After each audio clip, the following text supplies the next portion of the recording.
Breaking, major world leader was just found dead, here's why everyone is cheering. There is a reason to celebrate when a ruthless dictator finally dies in this world. And, while we should not ever celebrate the demise of someone, this one is an exception in my opinion. Manuel Noriega, the ruthless dictator of Panama, has finally died at the ripe old age of 83. If you remember correctly, Noriega was a convicted drug dealer and one of Central America's military strongmen. Noriega was at one time friendly with the United States, but only because of its location to the Panama Canal. However, the friendship quickly went downhill and the United States invaded Panama in 1989. Shortly after that, Noriega was eventually convicted of drug charges in 1991.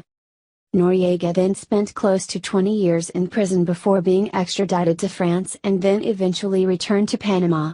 However, instead of Noriega dying old and peaceful in his home country, he went a much different route. The United States wanted to bring Noriega to justice, but we just couldn't seem to capture him. Then one of the strangest military operations in history ensued.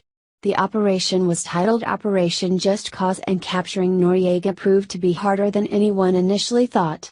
But, that is when the military thought up a secret weapon, which was some good old-fashioned rock and roll. You see, after Noriega fled Panama City, he eventually found refuge in the closest thing the Vatican has to an embassy, the Apostolic Nunciature of the Holy See. That is when the United States became stumped. How was the military to draw him out of there without causing a scene?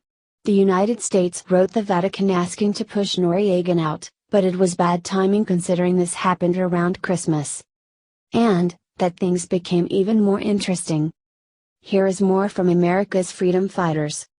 Today the Central American nation has little in common with the bombed-out neighborhoods where Noriega hid during the 1989 invasion, before being famously smoked out of his refuge at the Vatican embassy by incessant, loud rock music blared by U.S. troops.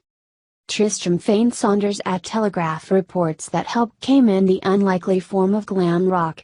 For Operation Nifty Package, the extraction of Noriega, special operatives set up enormous speakers around the building, blasting out the local U.S. military radio station, SCN. Noriega, an opera lover, was stuck listening to Oingo Boingo. He found his eardrums under attack from heavy metal acts like Black Sabbath, Iron Maiden and Kiss, alongside cringeworthy pop mongers such as Rick Astley and New Kids on the Block. They only interrupted this onslaught of rock and pop for one day, December 25, when the station instead played back-to-back Christmas hits. It was a peculiar attempt to unnerve Noriega through questionable art, as the historian Douglas G. Brinkley writes in From Cold War to New World Order. Blasting rock music was silly, childish, reproachable. But in some strange, postmodern way, it worked. After 10 days, with his ears ringing and the mob gathering outside the gates, the Holy See's representative, Monsignor José Sebastián Laboa, told his guest he had to leave. Noriega agreed.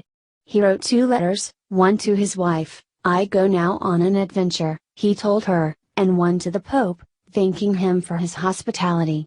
In full military uniform, he walked through the Nunciature's front gates, and was immediately tackled to the ground by a posse of U.S. soldiers. But what were the songs that broke his morale? Here is a sampling of some of the songs that brought this ruthless dictator down. You've Got Another Thing Coming, Judas Priest. 50 Ways to Leave Your Lover, Paul Simon. All Over But the Crying, Georgia Satellites. All I Want Is You, U2. Big Shot, Billy Joel. Blue Collar Man, Styx. Born to Run, Bruce Springsteen. Bring Down the Hammer, Georgia Satellites. Change, Tears for Fears. Cleaning Up the Town, The Bus Boys. Crying in the Chapel, Brenda Lee. Dancing in the Streets, David Bowie. Danger Zone, Kenny Loggins. Dead Man's Party, Oingo Boingo. Don't Look Back, Boston. Don't Fear the Reaper, Blue Oyster Cult. Don't Close Your Eyes, Kicks. Eat My Shorts, Rick Dees. Electric Spanking of War Babies, Funkadelic. Via the Telegraph. Deep in the National Security Archive at George Washington University, you'll find a report from those radio DJs detailing the part they played in bringing down a ruthless dictator. On 27th of December, someone who identified himself as a member of the PSYOPs, Psychological Operations, team from Fort Bragg called to tell us what they were doing with their loudspeakers, the report reads. But PSYOPs needn't have bothered, the station team knew all about it already. The musical standoff had already been covered on radio and TV news, and was given constant trolling coverage by CNN.